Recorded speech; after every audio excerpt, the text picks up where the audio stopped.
离开缅甸北部后，我们来到了中部的蒲甘，这里远离缅甸北部战场，人们的生活也更加平静。我们偶遇当地的庆典，遇到了花车游行和无数的缅甸美女。狒狒也在蒲甘买到了最后一张热气球船票，在高空中领略了这万塔之国的震撼景色。游览这些佛寺的过程中，狒狒数次被当地人拉着合影。下面开始我们今天的缅甸蒲甘之行。大家早上好，现在是清晨的5:48，我们要开始今天的蒲甘一日游了。蒲甘这里的景点比较分散哈，所以我们包了一辆嘟嘟车。这个车呢是6万缅币包的，一天大概就是130多人民币吧。从早上的这个6点带我们看日出，一直到晚上的6点带我们看完日落结束。那现在我们就要先出发去看日出了。我们都才起来，也没有吃饭，我们直接先去看日出。明格拉巴，坐上我心爱的出租车，它永远不会堵车。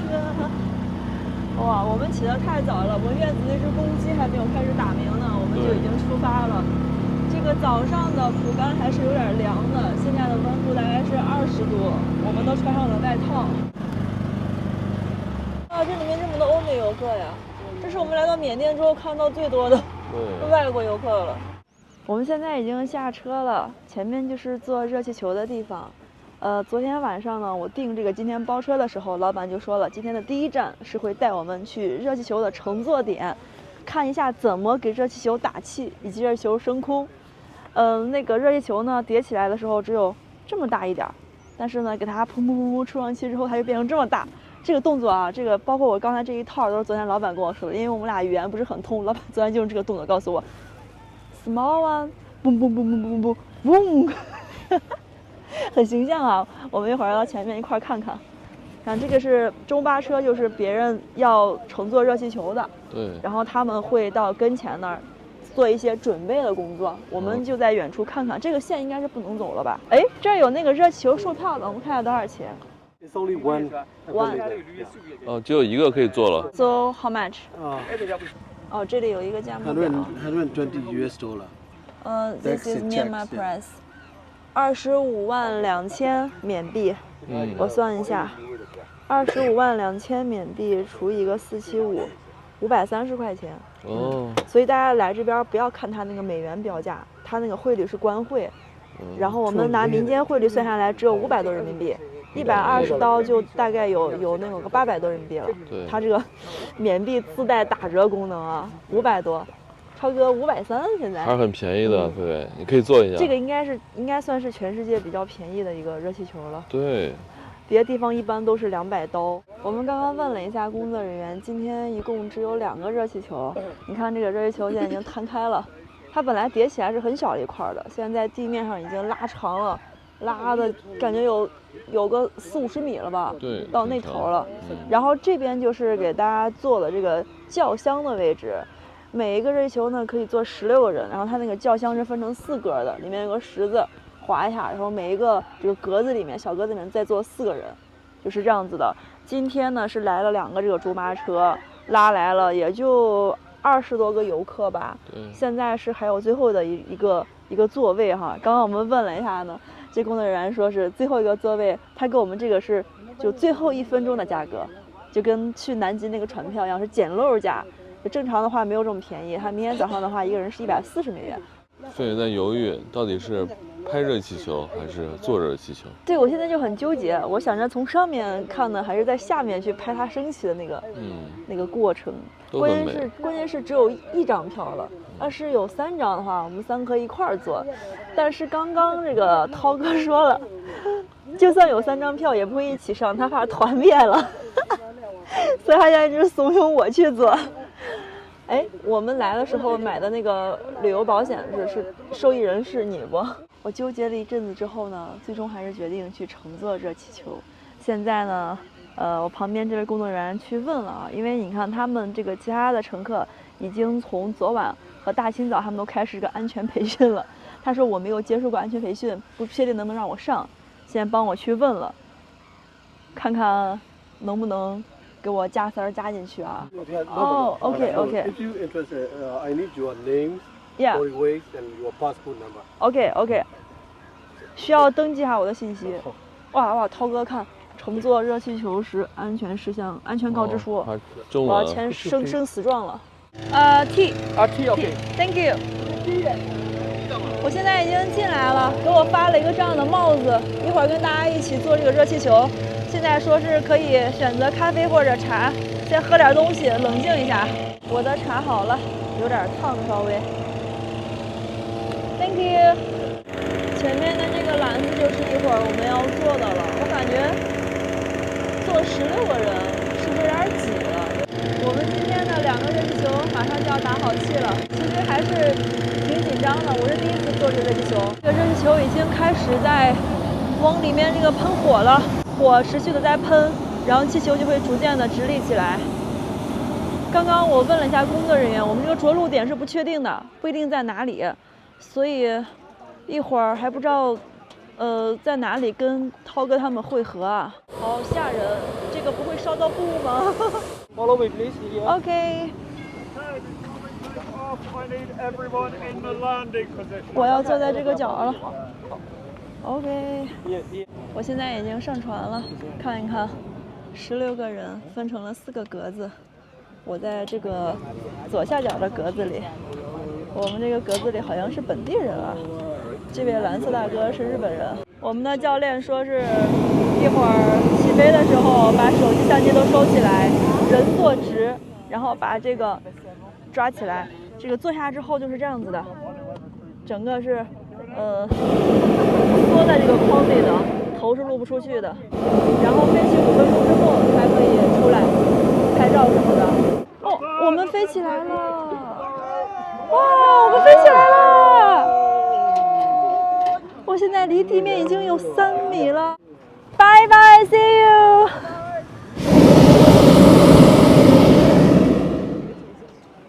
哇，我们这就起来了。它原来是一直在加气，加多了之后就飞起来了。哎呀，我走了，文涛再见。文涛在哪里？文涛是不是已经准备去领我的保险了？真的是太美了，我没办法跟大家用语言来形容。大家看着这个画面，自行体会吧。只不过呢，这个肉眼看到的跟我视频拍出来的，我觉得还是不一样的啊。现场看是更震撼的。这个地方啊，真的是在这种丛林中，有千座万座的塔，大的小的，然后在清晨这种飘起的晨雾中，再加上夕阳这个光，哇，真的太美了。远处那条江就是伊洛瓦底江了。这条江呢，一直是纵穿了整个缅甸的中部。我们在曼德勒的时候呢，也看到了。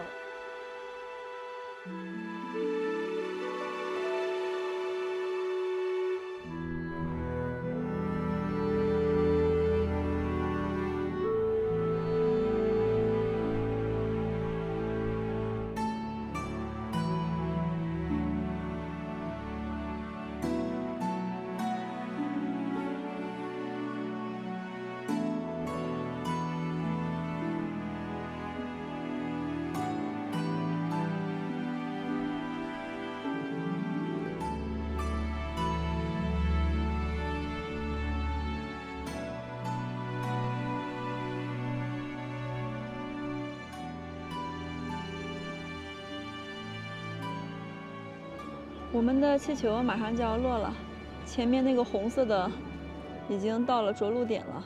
这一片的这个佛塔相对稀疏一点，但依然还有很多。看我们的脚下，我觉得还是挺多的。然后那个热气球呢，会在一片树叶比较少的空旷的地方着陆。我们现在也在缓缓的下降。哇塞，这样子看上去还是挺害怕的。这要掉下去了，我估计就直接砸到那个塔尖上了。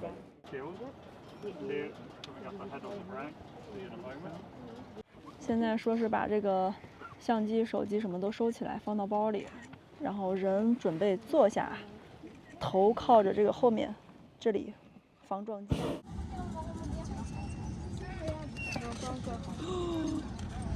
哇！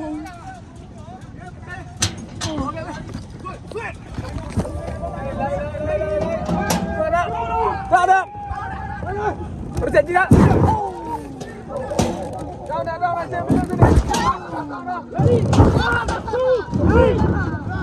到！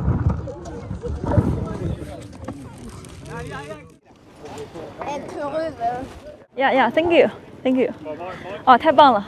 一会儿有个什么证书，然后还有我们刚才活动中的照片和视频，我们可以自己去自行的下载，因为那块绑了一个小的 GoPro， 一直在拍。我先去那边喽。还有最后一个环节，大家合张影，再领一下一个乘坐热气球的证书。还有脖子现在都有土，还有衣服上还有一点点没有抖落干净的那个灰烬。Hello。虽然说我是个插班生呢，但是还是跟大家一块儿哈。他这儿有这个果汁、水果，还有一些零食小吃给大家吃的。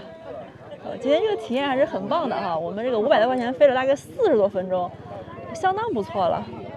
工作人员给了我一杯香槟，他说如果不喜欢可以换一个果汁。我们的船长说大家一起 cheers 干杯，他说了好几种语言。哎，今天真是难忘的一天呀！我们看完日出回来路上碰到了很热闹的场景。刚刚我问大姐是不是今天有人结婚，大姐跟我说是缅甸的慈善活动，今天算是也算是一个很重大的节庆吧。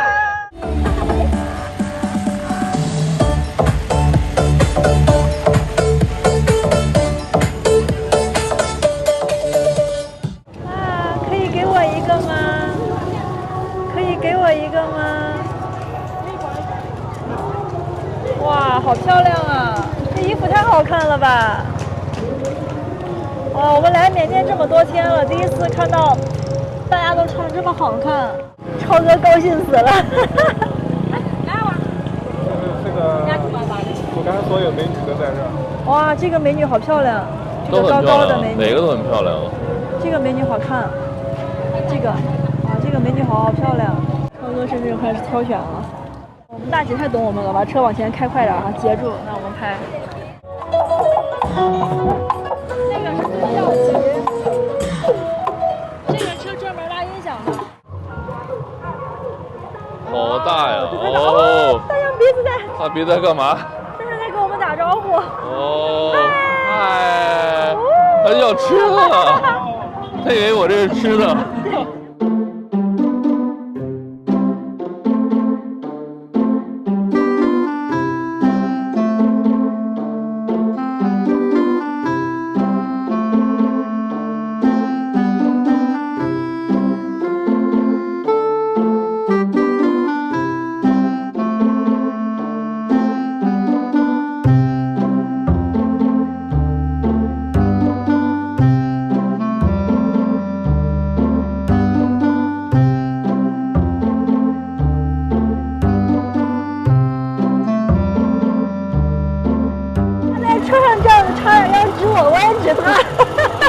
很尴尬呀！我们现在已经回到酒店了，吃早餐了。给大家看一下我们这个85块钱的酒店带的早餐是什么样子的哈。这个早餐呢，总的来说还是很丰盛的，有种类非常多的这个各种粉末、咖啡，好像还有奶茶，然后就是我们的主食，一袋子切片面包。这个切面包里面加的东西也很丰富，给大家展示一下。哦，草莓酱，非常香甜可口的草莓酱，还有一大盒黄油，这些都是自助的哈，随便吃。然后有一碟子这个哈密瓜、甜瓜，挺好的哈，挺丰盛的。现在超哥已经自制起了手摇奶茶了。手摇奶茶，味道倍儿棒。哦，我们大姐人很好，但是今天运气不太好，兔子车好像坏了。旁边两个大哥在帮他。结束吧。缅甸蒲甘是缅甸第一个王朝蒲甘王朝的都城，曾经这里是缅甸最著名的旅游胜地，特点就是遗落在平原上的无数个佛塔。这些佛塔修建于1000年间，很多都已经废弃。如今蒲甘被称为万塔之城。现在大姐把我们放到了其中的一座佛塔的前面，这个佛寺的名字叫做拉面纳。我看了一下这个介绍呢，说这是1223年的时候，当时国王的一名大臣修建的。它的不同寻常之处在于被刷成了白色，纯白色的，而且只有单层结构，并且我看有网友评论啊，说这个地方在2020年的时候是可以，只是这一片区唯一可以攀爬的，现在就不确定了。我们去看看，拆个盲盒吧。哇，又要脱鞋。这个里面是土路啊，是砖路。今天最大的失误就是没有穿拖鞋，就我们几个穿了运动鞋了，别人都是拖鞋，太尴尬了。大家以后来这儿就直接穿拖鞋吧，这鞋不行。Here， 哦，好像说让我把鞋可以拖在里面，可以在里面脱鞋。OK， 结束吧。砖上面巨烫哦。这地儿好，治湿气、治脚气。对。太烫了，飞的脚都快熟了。哇，你说以前那个古代有种酷刑，就是让犯人在烧红的这个铁板上走，我觉得就我现在这个感觉，比这再难受一点。超哥进去了，这个里面全都是土路。对，今天我们3个的脚回去贼脏，这不知道是不是后来修复过？你看它这个红砖，有点像现代的。有一些修复过，这路也拖鞋走，实在是小心，有点难受啊。这里面有那个刺。对，哎呀，有一种植物上面是有刺的。哇，真难走啊！这一个顶上面有，它这个顶是修过的，它这个上面是有这个水泥粘合的痕迹。对，当时它如果是13世纪的时候呢，就跟吴哥窟里面很多建筑是同一时期的，那个时候它还没有这个做这个顶的这个工艺。妈呀，你看这地上，对，全是这种5个指头一个脚掌的掌印儿，这样的看起来。对，我们平时很少能看到这种光脚踩出来的痕迹，一般看到这种眼儿都是动物的。这个中间这个大门像电熨斗一样的这造型。电熨斗，可以，暴露年龄了。你看小时候没少看妈妈熨衣服。还有2层啊？还能上吗？可以上。哇，这个就是他们说的唯一可以攀爬的佛塔吗？那就攀爬一次吧。真的可以爬上来呀！就这边摔下去就完蛋了，好高啊！涛哥到哪儿了？到一个平台上了。哦，我天！啊，这个脚，哇，这没有护栏啊！哎，不过说实话哈，我们从这个吴哥窟那儿待了10几天之后，再去别的地方看这个佛寺跟佛塔，对，就吴哥归来不看塔吧，对，就这种感觉了，缺少那种震撼。对。蒲甘的这些佛寺跟佛塔的规模啊，没有吴哥窟那么大，但是它保存的更原始一些。对，而且它是散布在这个丛林中的，所以如果说是你坐一个突突车或者骑一个摩托车在里面，一会儿眼前就出现一个那种，其实很有探险的感觉。对。就总的来说，这个景区比较野。哇塞，你们这个脚，你们是怎么受得了的？我的天！不烫吗？啊，我现在挨地不能超过3秒，不然脚就熟了感觉。当地小孩在笑我的走路的姿势，在这个路上真的跑，脚离地越早越快越好。对，连这个狗都跑得这么快，狗脚也烫啊。对。这个小朋友他也烫啊，本地人也害怕呀。对，狗的脚也是脚啊，缅甸人的脚也是脚啊。走快点，菲菲，我都不敢出去。哇，每个人都在跑吗？我也要跑了。哇，好烫！我们现在来到了本次蒲甘之旅中第2个佛塔。这个佛塔的中文名叫做普帕耶佛塔。昨天呢，我问了一位曼德勒的华侨哈，那个美女跟我说，这里是欣赏这个落日最美的位置。不过我现在不知道这个塔能不能上去，如果在地平线上是不太好观察这个落日的，应该有2楼。其实我们今天路过的塔非常多啊，大大小小的得有100多个了。但是我们的突突大姐呢，她带我们玩的都是比较大的、比较经典的塔，比如刚才呢过的那个叫苏拉玛尼，然后还有这个普帕耶塔，这个名字不好记。我们先去里面看一看，有没有地方能上去。这是不是又得脱鞋呀？哎，我看这边还有一些中文的汉字，菲菲你看，我看上面写的什么？新加坡护国金塔寺，缅甸文化部、缅甸宗教厅与缅甸蒲甘修造佛塔落成，新缅2国政府及人民国运昌隆。哦，是这个意思啊。对，就是说这个塔呢是新加坡和这个缅甸国家一起修复和保护的。怪不得我就觉得这个塔从外面看就感觉它非常的完整，是它这个顶啊、梁啊、壁啊，还有地基，都看起来很好。是。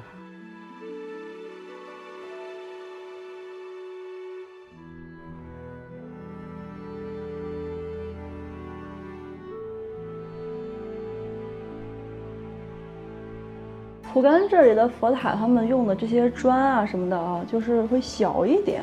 吴哥窟那儿用的是火山岩嘛，它都那种特别大块的石头，感觉更粗粝一些。对。然后这里就会感觉更精美。对，都挺漂亮的。它这个佛寺和佛塔都是不同年代修建的，因为这个蒲甘王朝呢是公元849年的时候建国的，所以最早的佛塔距离现在会有1100、1200年历史。但是它后面各个朝代都在修。蒲甘王朝灭亡之后呢，这里历史上很多的这个朝代，因为都是持续信佛的，所以佛塔是一直在修的。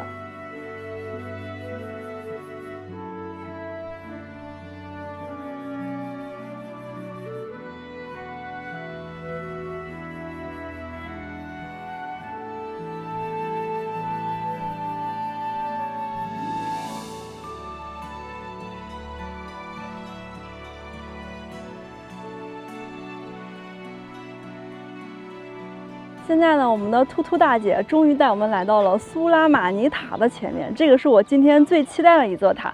虽然说最大最有名的不是这个，但是呢，这个呢被称作蒲甘这里的艺术皇冠上的珍宝。今天早上呢，我从瑞球就看到了这一座了。这个里面最著名呢，就是以这个佛寺里面保存非常完整的壁画为主的，还有就是里面有着在蒲甘这里非常罕见的行走佛。我们刚才看到这个坐佛、卧佛都非常多，但这里面有一座行走佛，它是公元1183年完工的，距离现在也有800多年了。我们去里面看一下，马上要这个火烧脚底板了。这个门头就很精美啊，你看它这个上面都是这种火焰的造型的，这个就很明显的，包括上面那个三角。很明显就是一种印度的艺术特色。我实在是没有勇气走出去了，这个外面肯定是巨烫。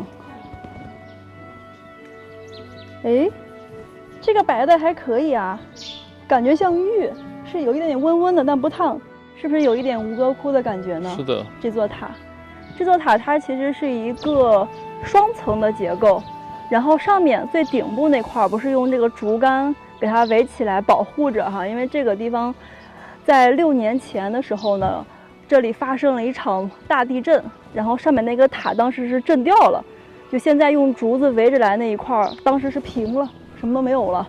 那现在呢是把它围起来做一个修复，可能是没有太牢固吧，现在还是用别的手段辅助支撑一下。大家可以看到，明显上面那个塔尖颜色跟下面塔身是不一样的，上面就新多了，对，又新又平整。我们去里面看看那个行走佛在哪里，还有就是精美的壁画。这个真的不烫啊，狒狒都没有喊。这个好舒服。好烫！快跑，快跑呀！好烫，好烫！跑呀，让！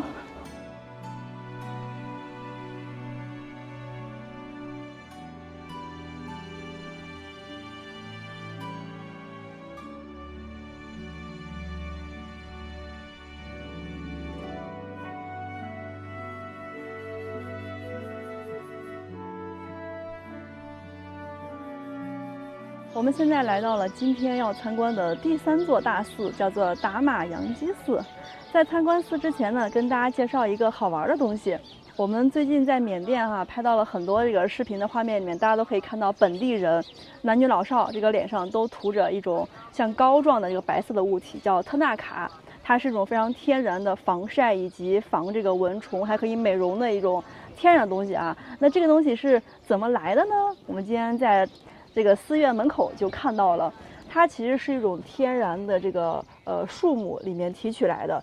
你看这个就比较明显的可以看到特纳卡的制作过程。首先呢就是这是一种树，然后呢这个树会先把它锯成小段儿，然后呢会去打这个锯末，打完了之后呢再把它弄成这种块状的，就这个和这个饼状的它都是。在往脸上涂之前会把这些块状的、饼状的、条状的给它再去研磨成粉末之后呢，应该是要里面再加水，这样就会变成我们在路上老见那种膏状或者说糊状那种白色的。对，这个缅甸人特别喜欢涂这个，就除了之前我理解的这个防晒反蚊虫之外，当地人还跟我们说了还有一点啊，就这个涂在脸上，脸会特别的清凉，就有点像那个我们有时候网上涂那个风油精、清凉油那种感觉，风吹过来的时候脸上唰就凉快了，是个神器啊，好东西。那我们现在去参观这个达玛扬基寺。给大家看一看这个缅甸这边景区旁边的这些小卖铺啊，哇，一个个都是搭个竹子、竹棚、草棚就搭起来了。哎，这儿卖木偶的，木偶哦，提线木偶。对，提线木偶这边特别有名的。我们本来想在曼德勒看那个木偶剧表演，但是现在这个形势不太好，木偶剧也关了，对，不让大家看了。我们现在去达玛扬基寺里边参观一下。这个寺的历史也比较长了，它是在12世纪的中后期修建的，距离现在已经有800多年了。那这座寺是为什么修建的呢？当时修建这个达玛扬基寺的这个国王，他的这个上位的过程不是那么的正规，他是杀掉了自己的父亲还有哥哥之后，才成功的登上了王位。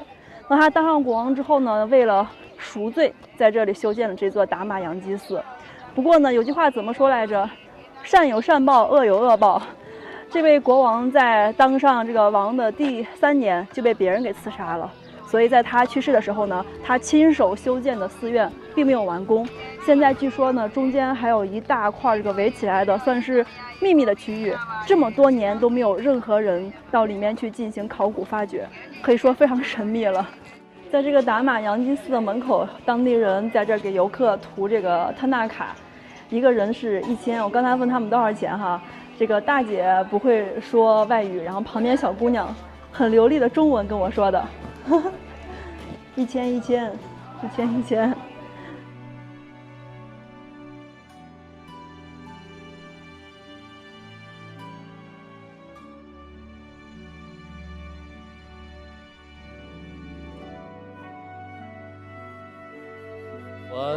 1, 2, 3, OK, thank you. Thank you.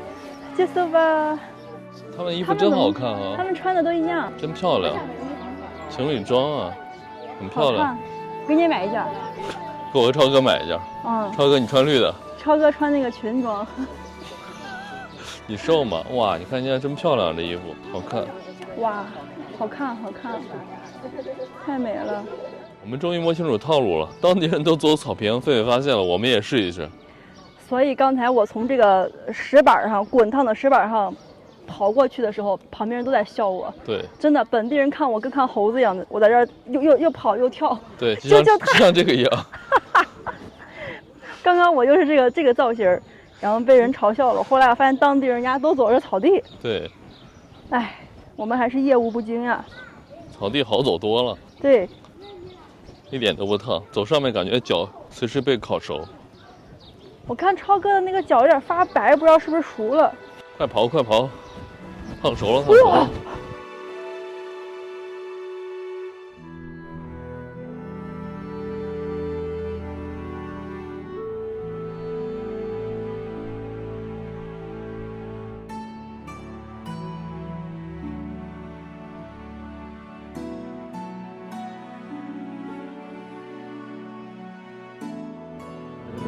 这个佛塔的旁边呢，就是伊洛瓦底江。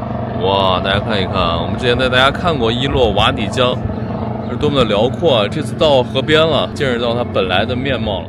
以前呢是可以从蒲甘这边坐船，沿着伊洛瓦底江逆流而上到那个曼德勒的，因为曼德勒那边也是伊洛瓦底江流经的城市，但现在它这边打仗，所以你看江上都没有什么船了，就这样的。就有点货轮，游轮基本看不到。以前据说江边是非常多的游轮都可以走，这个从蒲甘最远，还可以顺着伊洛瓦底江走到那个缅甸最北部的密支那的。我们从一堆佛寺回来了，太累了，然后在街上找点吃的，就有一个卖冰棒的这种的，就是印度冰淇淋。OK for 1000 OK。哦，这个颜色好看。Thank you。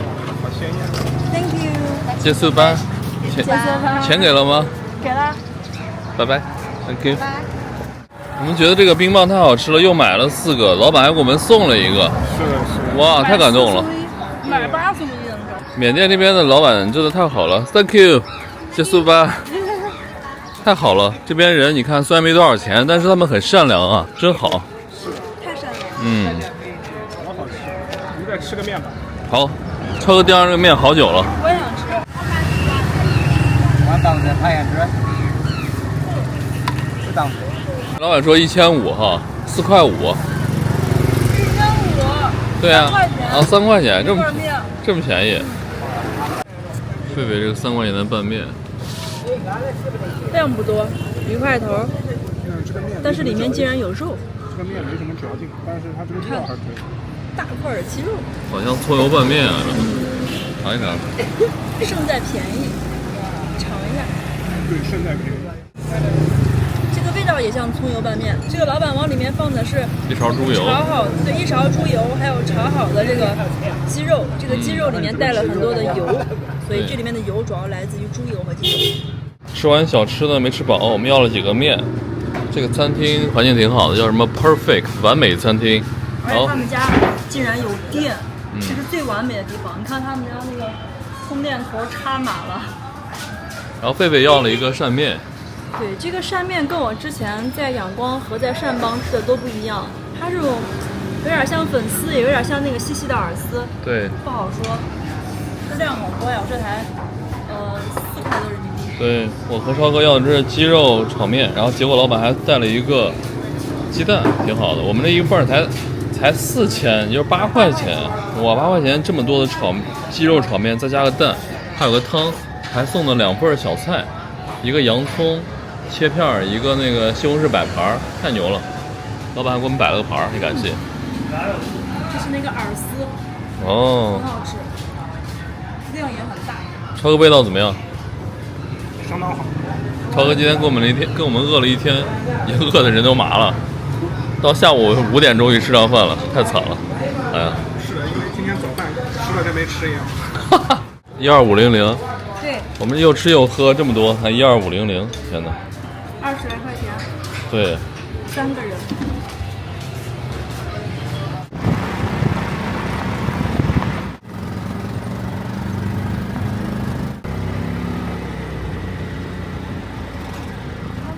我们坐着大姐的突突车，咣当咣当咣当咣当咣当了20分钟，走了无数的小路，终于到了一个没有游客的地方。不过这地方本来也没多少游客。哇，这个地方厉害了，到处都是这种荒废的佛塔。那个顶部貌似是一个废弃的佛塔，只不过这个荒废的程度比较高一些，没有复原。因为看旁边的砖也是以前佛塔的砖。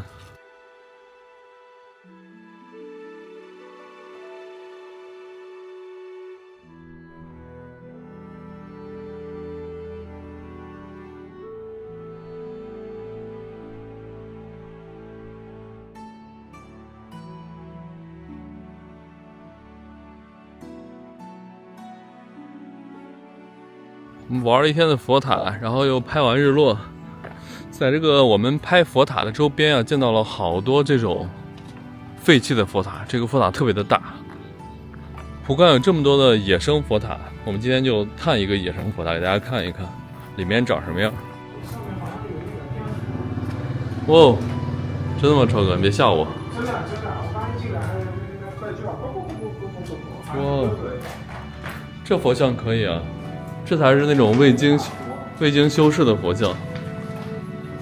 哇，这好像也被重新喷过漆了。